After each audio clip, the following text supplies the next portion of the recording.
క్షయవ్యాధి ఎలా వ్యాపిస్తుంది? లక్షణాలు నేర్చుకున్నాము. ఎలా వ్యాపిస్తుంది? తుంపర్ల ద్వారా, అంటే డ్రాప్లెట్స్, అంటే ఎయిర్ బార్న్ అంటాం దీన్ని. సో ఎయిర్ బార్న్ అంటే మనం మాట్లాడేటప్పుడు సపోజ్ ఒక క్షయవ్యాధిగ్రస్తుడు ఏదైనా తుమ్మినప్పుడు కానీ దగ్గినప్పుడు కానీ అతని నోటి నుంచి రిలీజ్ అయినటువంటి ఈ తుంపర్లు గాల్లో తేలుతాయన్నమాట.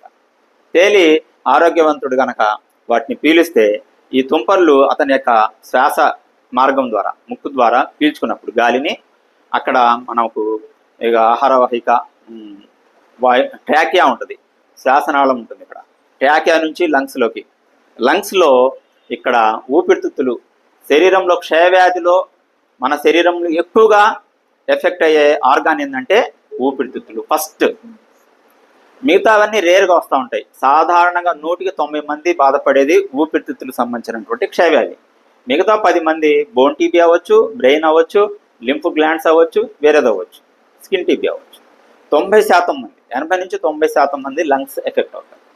ఎందుకు లంగ్స్ ఎఫెక్ట్ అవుతాయంటే లంగ్స్ అనేవి, ఊపిరితిత్తులు అనేవి చాలా పల్చటి మృదువైనటువంటి ఒక ప్లూరాతో కప్పబడినటువంటి ఒక వ్యాకోచము సంకోచం చేయగలిగినటువంటి ఒక ట్యూబ్ అనమాట, రబ్బర్ బంతి లాంటిది.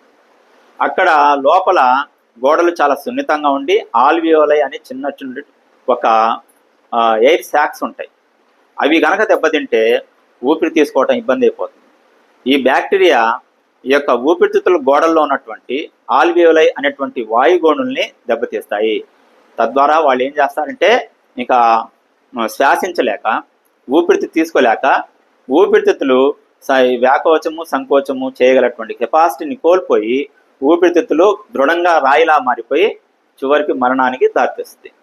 కాబట్టి ఇది స్థూలంగా లక్షణాలు. కాబట్టి ఈ ప్రోగ్రాంలో అందరూ భాగస్వామ్యమై ఏఎన్ఎంలు, ఆశాలు, ఎంఎల్ఎస్పీలు